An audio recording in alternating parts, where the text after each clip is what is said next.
pelas redes sociais, a deputada federal Caroline de Toni compartilhou uma conversa com um ex-integrante do antigo programa Mais Médicos, que relatou que hoje vive no Brasil com muito mais dignidade do que na época que participava do programa, quando o governo cubano ficava com 85% do seu salário. Caroline de Toni disse: "Vão me dizer que o Lula, a Dilma e o PT não sabiam que mais de 85% do salário pago com o nosso suado dinheiro aos médicos cubanos eram desviados pela ditadura cubana? Alguém tem dúvidas de que o Mais Médicos, da forma como desenhado pelo PT, era um sistema de financiamento do regime socialista esquerdista dos Castro com o dinheiro dos trabalhadores brasileiros?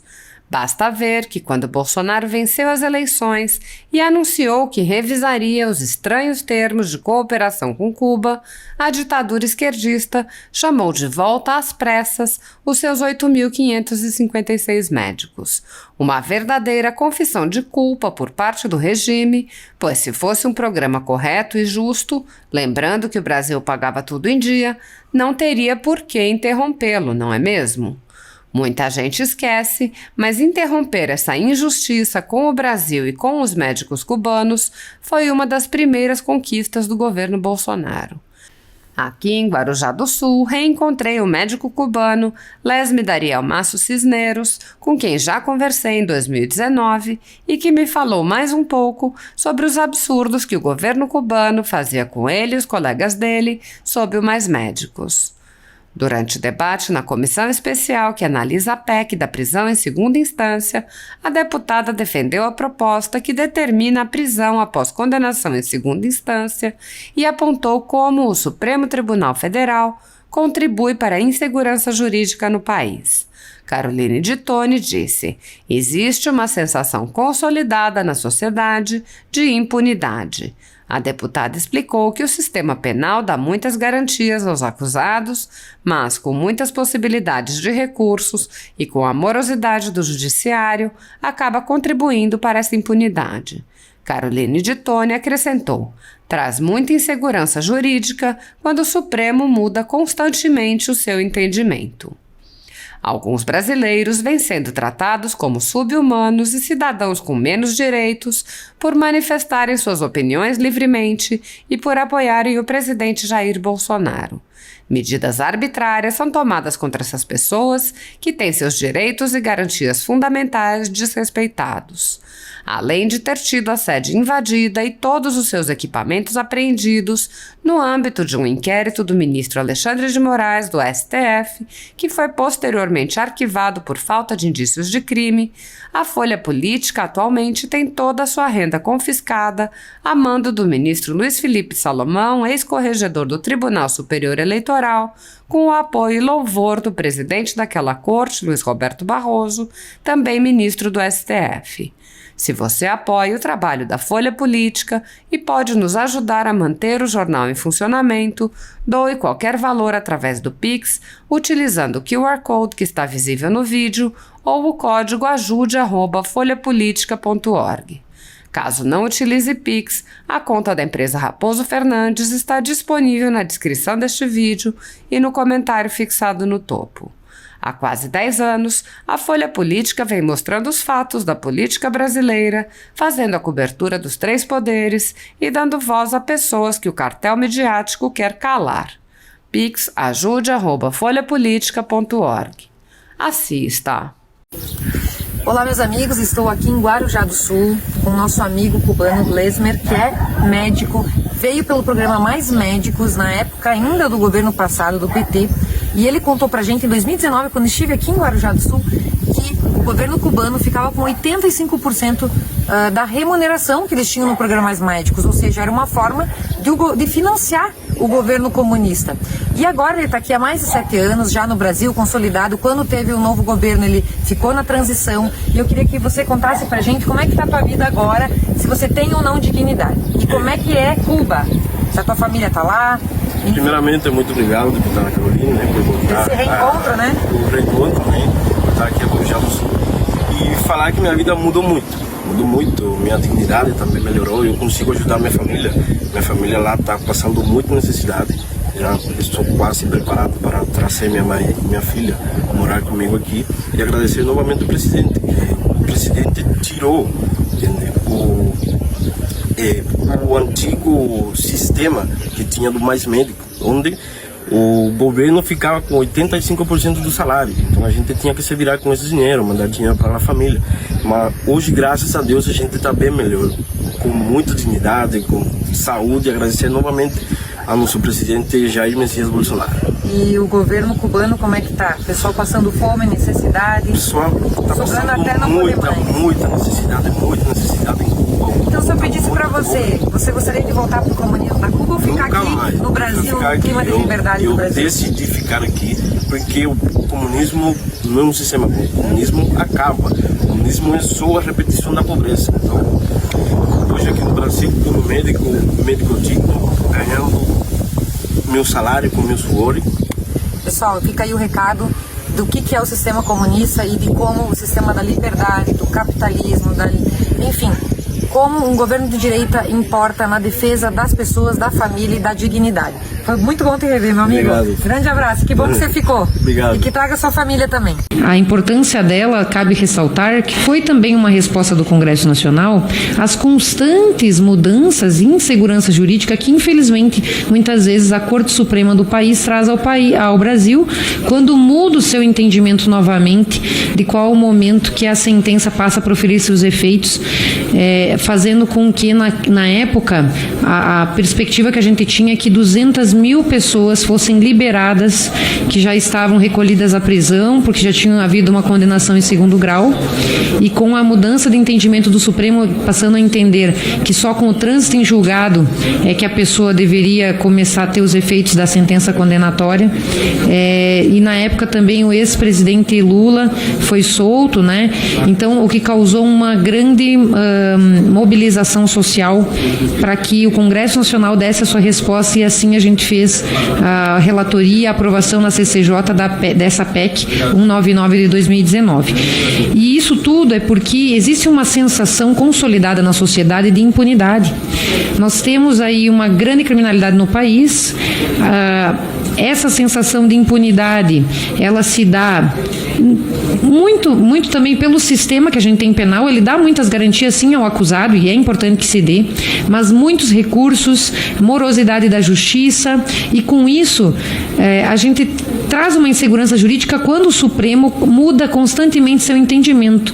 Então, cabe a esse Congresso Nacional, e a gente viu na relatoria do deputado Fábio Tradi, esse entendimento de trazer uma maior segurança jurídica, porque a gente sabe que a certeza quanto aos fatos, ela se dá no processo penal no segundo grau de jurisdição, porque os recursos aos tribunais superiores, eles não discutem mais matéria fática, mas só matéria de direito. Então, trazer para esse momento trânsito em julgado é muito sábio. Por isso eu quero parabenizar aqui o relator e dizer ao nosso presidente Aliel, sabendo dos esforços para a gente aprovar essa matéria, que a sociedade brasileira pede por isso. Então, urge que a gente retome os trabalhos, faça a leitura do parecer, que já está disponibilizado. Não sei se haverá ou não pedido de vista, a expectativa é que hoje houvesse pedido de vista, né? Mas que a gente possa voltar para essa comissão, fazer os debates, as discussões, se tiver alguma coisa para aprimorar ou para ajustar no relatório, porque a gente tenha amplo apoiamento e possa, assim, aprovar a PEC de autoria do deputado Alex e, assim, dar essa resposta à sociedade brasileira que há 2 anos aguarda, desde a aprovação na CCJ, desde a mudança do entendimento, que se retome a confiança, a credibilidade na justiça, para que quem comete crime é comprovado na justiça possa, então, ter os seus efeitos, porque senão a gente está fomentando aí as atividades criminosas, e a sociedade brasileira quer essa resposta. Muito obrigada, presidente Aliel.